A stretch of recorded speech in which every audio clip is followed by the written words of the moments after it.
અમદાવાદના બોપલમાં દારૂના નશામાં ફાયરિંગ થઈ હોવાનું સામે આવ્યું છે, તો 6 લોકોએ સ્ટાર્ટર ગનથી હવામાં ફાયરિંગ કરી હોવાની ઘટના સામે આવી છે. બોપલ પોલીસને તેની પાસેથી સાચી રિવોલ્વર પણ મળી છે. પોલીસ ફાયરિંગ કરવા બદલ 6 લોકોની ધરપકડ કરી તપાસ હાથ ધરાઈ છે.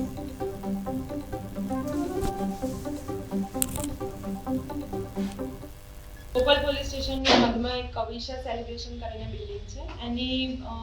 એમાં ફાયરિંગ થતું હોવાનું અને મહેફિલ ચાલતી હોવાનું પોલીસને જાણવા મળ્યું અને પોલીસ તાત્કાલિક ત્યાં પહોંચી હતી અને જરૂરી કાર્યવાહી શરૂ કરી હતી. બિલ્ડિંગની અંદર પહોંચતા પોલીસના આવવાથી 2 લોકોએ 5મા માળેથી 4થા માળે ભાગવાનો ટ્રાય કરેલો અને એમાં તમામ પકડાઈ ગયા છે. પોલીસ પાસે હાલ જે માહિતી છે એમાં મહેફિલનો કેસ છે. એમાં લગભગ 23 બિયરના ટીન, એક સ્કોચની બોટલ અને ગ્લાસ અને બાલાજી વેફર્સના પડીકા ને એવી વસ્તુઓ મળી છે. સાથે સાથે આ લોકો જે મહેફિલ દરમિયાન દારૂના નશામાં એ પૈકીના એક વ્યક્તિએ ફાયરિંગ કર્યું છે. એમાં એણે સ્ટાર્ટર પિસ્ટલથી 4 રાઉન્ડ ફાયર કર્યા છે.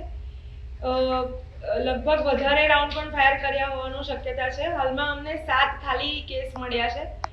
એક જીવતો કારતૂસ સ્ટાર્ટર પિસ્ટલમાં હતો. આ ઉપરાંત એક મેગઝીન સાથેની રેગ્યુલર USA મેડ પિસ્તલ છે અને એની અંદર પણ એક જીવતો કારતૂસ મળી આવેલો છે.